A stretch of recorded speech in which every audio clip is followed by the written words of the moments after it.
This is Unboxed by Aramex, a podcast series of compelling stories and cultural perspectives with inspiring guests and industry leaders.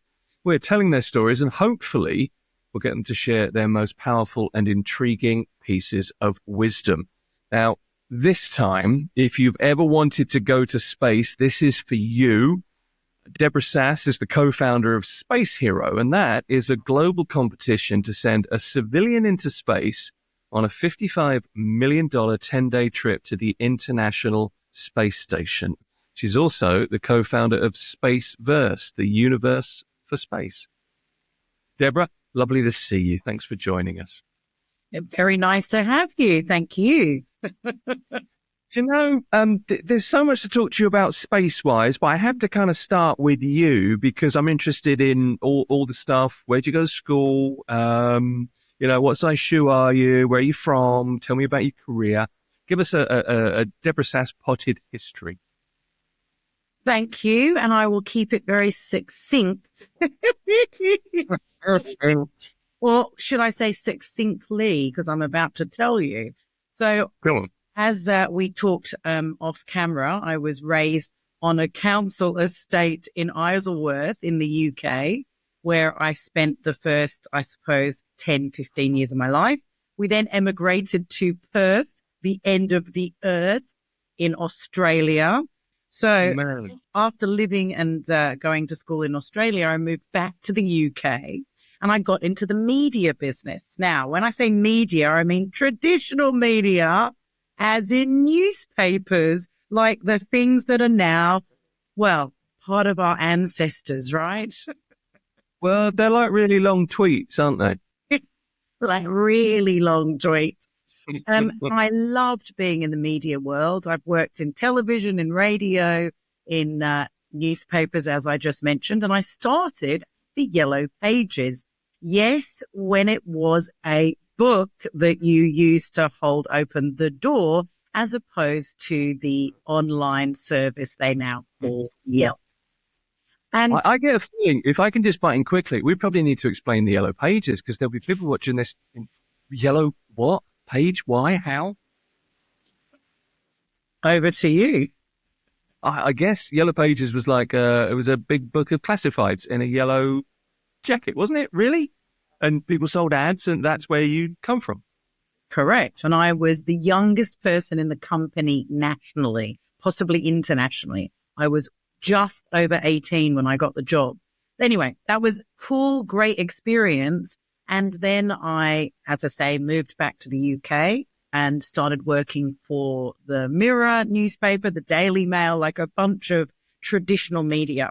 I then fell in love and moved to Los Angeles like a young 20-plus woman would.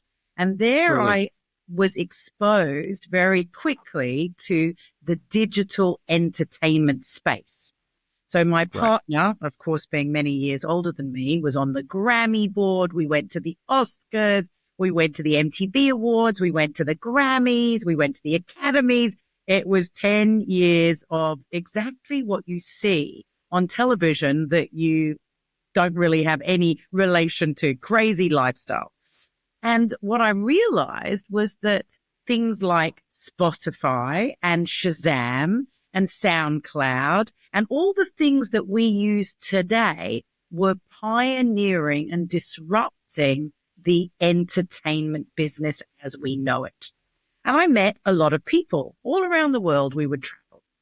And about 10 years later, one of those people who I'd met on those various trade events that I'd been to rang me up. So now we're 7 years ago, Tim. And he rang me up and he said one sentence. He said, Deborah, I want you to help me launch SpaceVrse. I said, hey, what's SpaceVrse? And he said, SpaceVrse, as you introduced, is a global casting show giving away the biggest prize ever given out on television, a $55 million ticket for a 10-day stay on the ISS. And I went, hold the phone. what the beep? I'm in. I love it. I've just got one question. And he said, what? And I said, what's the ISS? Ouch. So see, before I came on to talk to you today, I've been reading about you. I've listened to you on some podcasts and everything. And I kind of thought, what am I getting into?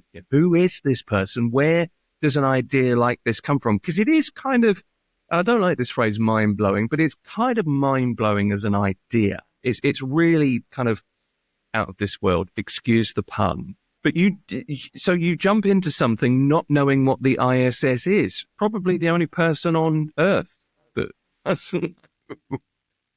So, as for your audience, in case there are a couple more Deborahs out there, the ISS is the International Space Station.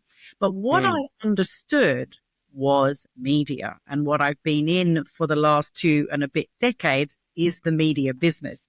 So I understood that actually the space industry is super cool and interesting, but completely unrelatable to people like you and me. Like, how would we ever go to space? How would we even meet an astronaut? Unless we're the smartest kid in the school, we're never even going to be able to study or be in that realm. It is so far away from most normal people. And so what I understood was how to make the space industry, or at least I thought I could, make the space industry more relatable, more cool, and a little more sexy.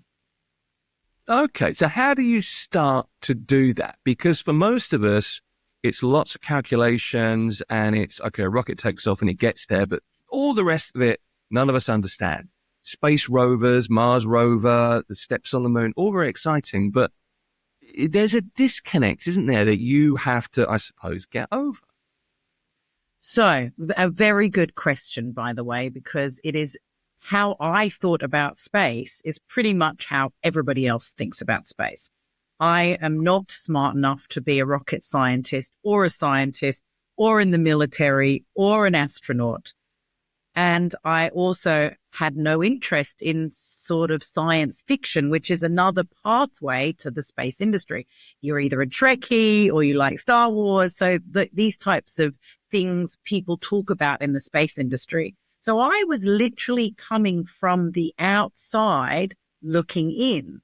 And what I realized is that every single person in the space industry in some way, and I've now been in it for 7 years, and I have spent thousands and thousands of hours talking to people who are actually building rockets, creating technology, going into space, coming back from space, et cetera, et cetera, et cetera. And I literally now have a handful of astronauts as personal friends. It's quite crazy. They love coming over to the farm where I live in the middle of an island in the middle of Spain. But what I realized was that they all talk to each other about the same stuff. They don't really know how to talk outside of their own very closed industry. And so coming from media and looking from the outside, it was like, ching, this is super easy. People want to know about this. I am excited about it, and I am not an academic and I'm not a scientist. And I never wanted to go to space when I first started both Space Hero and the new community, which I will tell you a little bit about in a minute, called SpaceVrse, the universe for space. Okay. Well, I'm going to ask you about that in a second. Give me the premise of Space Hero, the TV show. How does it work? How many contestants? What are they going to have to do to get that big prize? So Space Hero is just like any other casting show. So think Big Brother, think The Voice, think American Idol, think, I don't know. All of those shows, eventually they get franchised in some way. Well, they are all franchised. In fact, here's a funny story. So Tim, up the road from where I live on the island is a very large mansion owned by John DeMol. You probably never heard of him. Anybody No. in media listening to this podcast would have heard of him. John DeMol is the original creator of both Pop Idol and Big Brother.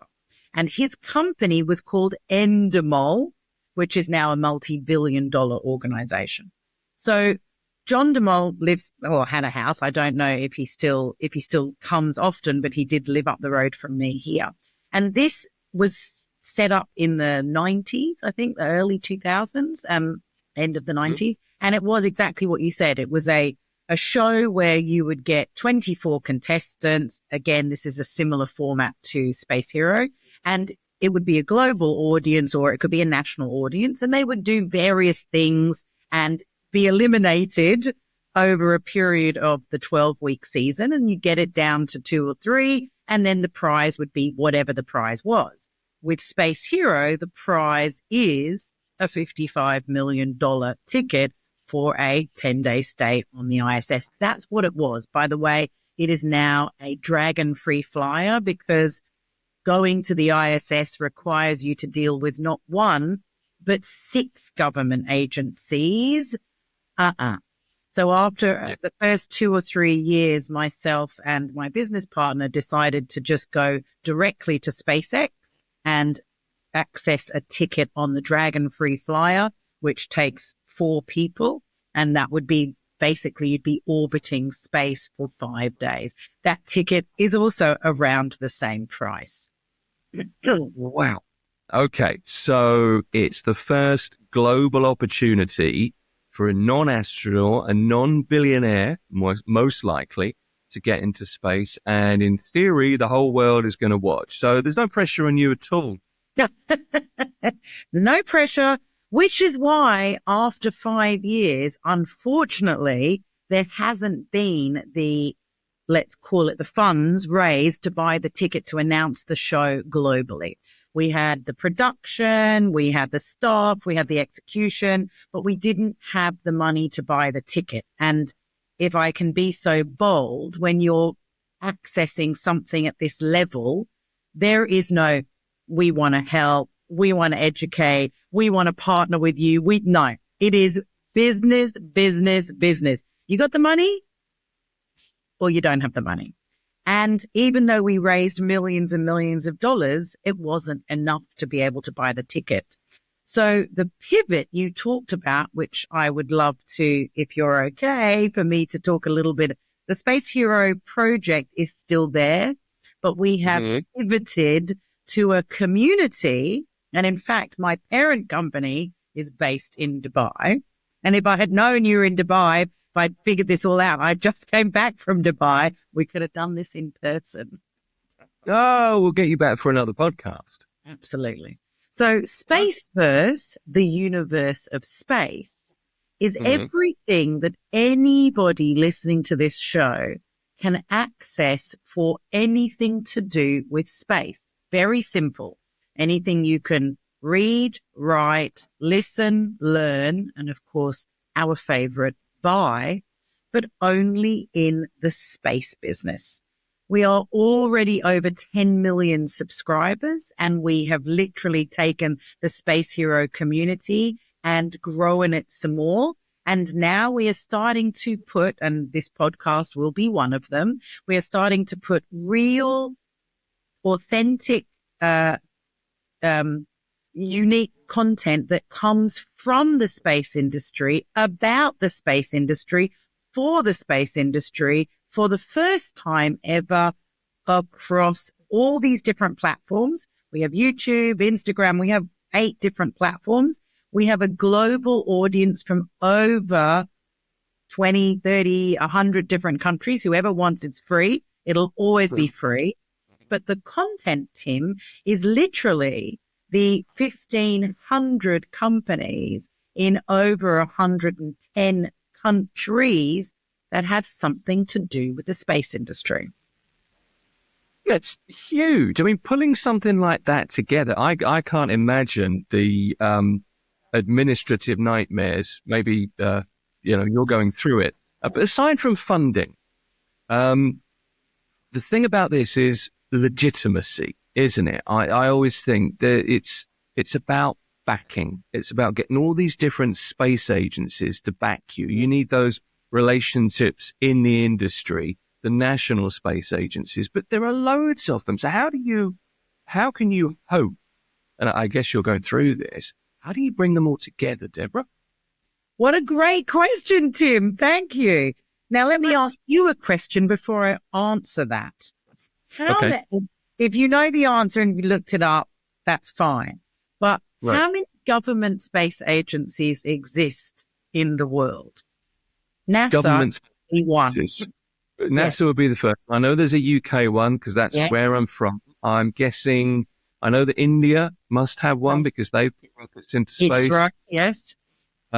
China, the UAE has a space agency. We're putting satellites and building stuff to go into space. Russia, I'm getting people whispering at me here. So what's there may be some more. Japan has one. Oh, yeah. So this is not from me. This is the guys in the background here. Stop looking it up, Lisa. That's as far as I'd get. Right. So you are among the majority of people that think there's between 6 and 12, basically the superpowers of the world. You would be very surprised to hear, Tim, that there are 72 countries in the world that have a government-run space agency. Lots of raised eyebrows in our studio. Go look it up. There's a whole Wikipedia page that actually lists every single one of them with the, I don't know what the word is, an anagram maybe, where Japanese astronautical something is actually called JAXA. The acronyms, aren't they? Yeah. NASA actually means the National Association of Space, blah, blah, blah, blah, blah, right? So they're all, so yes, the Mohammed bin Rashid Space Center, where I was only a week and a half ago, having a private tour with the actual scientists that built the rover that is circling part of the moon right now. So what the UAE is doing and what HRH is doing is fantastic. You guys in the UAE are far, far ahead of many of the government space agencies because you clearly don't have any, let's call it bureaucracy. When you do something, you get it done. And if you fail, you just do it again and you keep trying. And that's one of the amazing things about the UAE government. And I'm super proud to be able to partner with them. So going back to your initial question, Tim, how do you do that? Pounding the pavement. So again, go back to my original story. I didn't know anything about space and I sure as hell didn't know anybody in the space industry. So I went on to Google, a business development's grand entrepreneur's greatest aid, and I researched every single government space agency. And then I went and looked at where were the trade events that these types of people would go to. And I went to one in 2018 with my then business partner.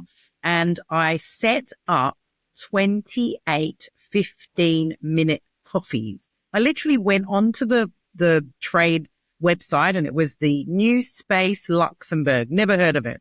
There were 60 people who were speakers. And I recognized two names, Deloitte's and NASA. Every single person except 5 were white, no offense, white over 50-year-old men. And I was like, okay, this is the space industry 7 years ago. And I did some Inspector Gadget detective work and I got out of the 60, I found something like 35 email addresses. And I emailed every single one of them. Hi, my name's Deborah Sass. I'm new to the industry. Let me buy you a coffee. I'm coming to your event. 28 people within 2 days wrote back to me like that. I was so impressed. And I met with every single one of those. And today, 7 years later, every single one of those is involved. They became employees, they became investors, they became advisors of Space Hero and now of SpaceVrse. So it was all about really going out and meeting and having something unique and disruptive to talk about and following up and following up and following up. And every week and every month, oh, and by the way, 2 years later, the whole bloody world shut down. And I spent 19 months in lockdown on my property in Ibiza, where I did this format, 8 hours a day, 5 days a week, talking to all the different space agencies, all the adjacent space industry in 65 countries. So today, to answer your question again succinctly, we have the support of almost every government and private space organization in the world. So it was literally battering down the door, wasn't it? Pounding the pavement. You are a person, I'm guessing, who does not take no for an answer. You're not really bothered about limits, because this is kind of the ultimate expression of no limits as far as I can see. But I think as well, it's interesting that you've been able to do it simply because you have almost no association with space, but you're like the ultimate salesperson, listener. Thank you. Some would say that's not a compliment, but I will take that as a compliment. It's an impressive thing because I mean, you have backing. You've got Anu Osha on board. I know that, the UK space guy, and he believes in you. So, you were able to pitch this and you're still doing it. So it's going to happen. Did he tell you how we met originally? I've only read that he's on board. Tell me the story. It's a great story and he loves telling it because it's a true story. He's also one of the people that comes to the farm as often as he can. It was actually in Abu Dhabi. It was, let's say, 2019, maybe the beginning of 2020 before the world shut down. And I meet him at a trade event. I have no idea who he is, and he's extremely impressive. And I pitch him the idea of Space Hero, and he was like, why don't you come back to me when you've actually got something? I was like, okay, cool. And every 3 months for about a year, I would ring him and I would say, I've got a little update. We've got this now, or we've got this person on board, or we've got this company on board. And he, within 1 year, Tim, became an investor in the company, and he had never invested in anything before in his life. And he said, I have never, when you said you would follow up and make things happen, you absolutely did. And he is also one of our advisors for SpaceVrse. I'm a big fan of him, but we spent 6 years getting to know each other, both professionally and personally. I mean, for anybody listening, he's the director of the UK's National Space Centre. So he really is in Britain. He's kind of the space guy, isn't he? So his buy-in must have been really important to you. But actually, maybe you don't know this, he has a new job now. He may still be the director of that thing, but he's actually the head of international at the UK Space Agency. He's just recently moved into that role. Okay. Yeah, so he's actually got an even bigger job now because he represents the UK internationally across the world when they do partnerships and joint ventures with other space agencies, with other government partners. Okay. Final question on Space Hero, Deborah. When's it going to happen, do you think? I wish it had happened years ago because the world could have done with something that wasn't what we have right now. It will all depend on money. Unfortunately, there isn't any. I mean, I had, just to give you some context, 3,500 pictures I did in the first 2 years of that company. I mean, I burnt myself out, but I also built an amazing network in both investor and the space world. And I just could not get a big investor to say, there's your 55 million, go off and make, because it's actually not 55 million, right? You need production money, you need staffing money, you need marketing money, plus the ticket, which we did negotiate with SpaceX to be a better price. We got a bit of them and we spent 5 years negotiating it. I hope that Space Hero does make it out of the top drawer, so to speak, and it's still, it's still there. It's still working on building. It could even come as soon as next year. But I'm really focused on building the community and activating that community to give people like you and me a little kind of view and access to the space industry that nobody's ever had.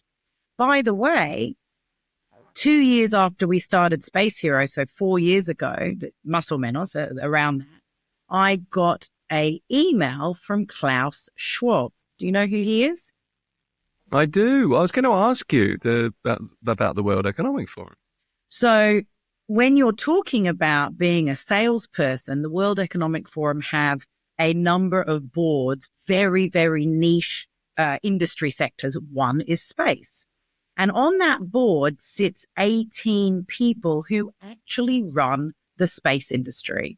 So government employees, there's, for instance, the chief economist from NASA, the head of JAXA, the head of the Colombian space industry. JAXA is the Japanese space industry, and many other super, super high-end people that nobody in your audience would have ever heard of because they're so, so specialized in the space business. But they also take some what they call business leaders. And I got this invitation to join the World Economic Forum board that, let's face it, is a very polarizing organization, but fundamentally want to do the right thing for a global economy. And space is very much a global economy, and let's keep it that way. And so I got an email that said, we've been watching the Space Hero trajectory and what you've done personally, and we'd love to offer you a seat at the board. I went and looked at the board, sweat dripping down my back, and I was like, what the hell are they asking me? And what am I, making the coffee? Anyway, I have now been on that board for 2 terms. I am a huge fan of what they're doing. And in fact, that was the reason I was in Dubai, because we have our annual general meeting once a year, hosted by the UAE government. And they do an amazing spread for the 400 or so people that come from all around the globe to basically network for a few days with each other. Now, the Global Space Forum that I sit on is an organization, part of WEF, that make global policy recommendations to every government in the world. And what's really cool about this, and about what in some ways I have achieved, is that 7 years ago, I didn't even know what the International Space Station was. And now I'm making global policy recommendations with a team of much smarter people than me. But this is the world we live in. And I think if I could offer your audience some inspiration, if I, who barely finished high school, by the way, every single person on that board, including the guy from the WEF who manages the board for us, all have PhDs and degrees. Some of them have more than one. And I barely finished high school. Then you, listening to this show, can do anything you put your mind to. It's an inspirational message. Do you still have imposter syndrome? Do you sit there pinching yourself thinking maybe I should go and make them some coffee? Know what? Yes. And I think that makes me slightly more aware and a little bit nervous. And I think nerves are good. Being scared is good. It makes you aware of what you're saying. It makes you be present because you don't want to up. That's a really, really good point. I think there's so much fear around nerves, but there's nothing wrong with it. I always think if you don't have nerves, if I'm doing a podcast with somebody like you and there's not even an iota of a butterfly in the stomach, because I've never met you, there needs to be some trepidation. If there's no edge, there's no fun, is there? Well, exactly. I mean, they say that every good actor is always nervous in his first scene. Every good actor going onto stage is always a little nervous. And look, I talk publicly. I'm super extroverted, but yes, at my age, after 3 decades of being in an amazing industry and the last 7 being in space, I still have imposter syndrome. And I don't think that's ever going to go. But what I've learned to do is manage it in a way that I can leverage the knowledge that people in my peer group have much more of. So I'm always listening. My dad used to say you have 2 ears and 1 mouth. Sometimes I forget that. And this is a podcast, so you are getting me to talk as opposed to listening to you talking. But there's so much to learn from people. And most people, especially as a new entrepreneur, most people will support you if you ask for help. Most people, I think, are inherently good. Most people are good. I think it's just a question of, has this person got something to offer? And it's pretty clear you have. So there's another compliment, but that's kind of a backhanded one. Let me just ask you a couple more questions. And one of the things about this podcast is the point is to talk to people who are doing something a little bit different, maybe doing something first, doing something unusual. And I think that's, one of the reasons you fit the bill. That's pretty clear. And we're asking people about mistakes, advice, inspiration, all those kinds of things. Tell me about mistakes you've made that you look back on and you think, those cringe moments, but that have led you somewhere that you've really got a lesson from.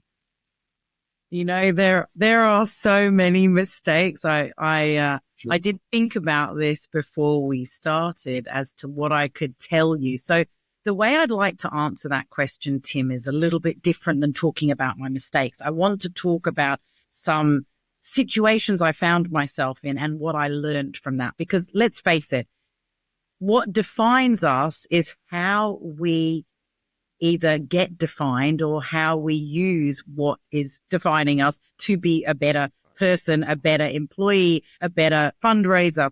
So I remember when I first started as an entrepreneur, and this is my 4th company. So I'm, I suppose, in some ways a serial entrepreneur. And suffering from imposter syndrome kept me on edge and kept me pretty aware. But I've also got this ability to talk. And I realized very quickly that if I talked too much, it sounded like I was overcompensating for lack of information. So I very quickly understood some years ago that actually when I don't know something, I never blag it. If you ask me a question and I don't know the answer to, I'm going to say to you, actually, I don't really know. I'll find out and come back to you. And we can have another conversation. Or I just don't know and you'll have to ask somebody else. I also, that's not really a mistake, but maybe in the beginning of my career, I would pretend, but I very quickly realized that you can really that up. The other learnings that I got was about persistence and consistency. What is the difference between somebody who's a successful entrepreneur and somebody who isn't?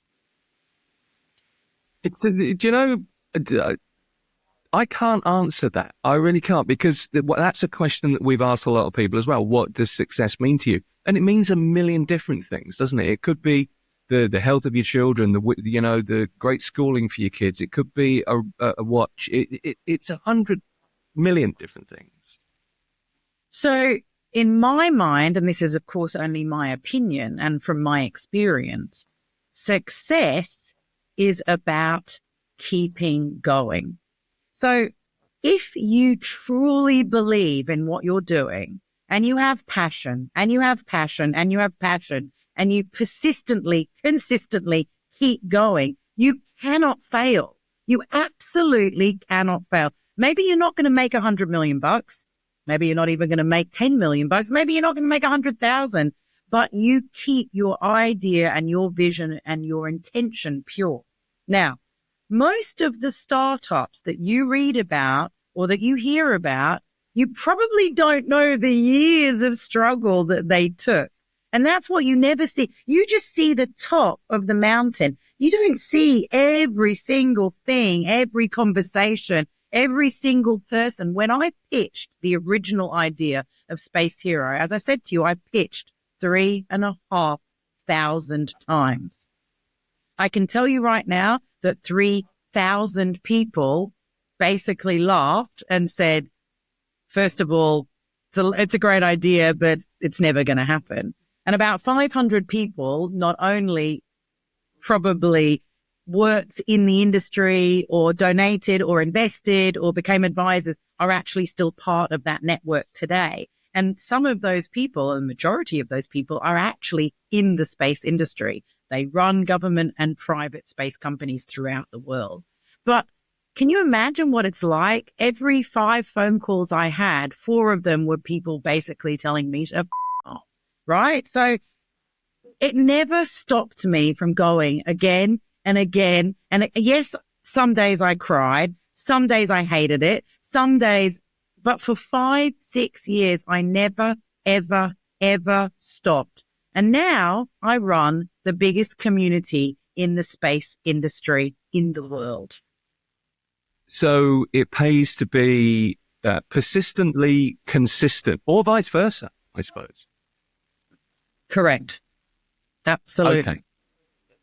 Do you know, I've got one more question that I want to ask you. And I know that we sent you this question because it's the question that we're asking everybody on this podcast. And this is your chance to say, world peace, whatever it is you want to say, you can say it. But what would you most like to see happen or change or affect most in the world? What would you like to unbox, and why would you like to unbox it? Thank you, because I do actually think about this a lot. Working from and in and around the space industry, I can tell you right now what I want more than anything in the next 15, 20 years is for little boys and girls that look more like me than you, sorry, Tim, to actually be running part of the space industry, if not the whole industry. We as a society have been influenced by what we've seen in the Western media.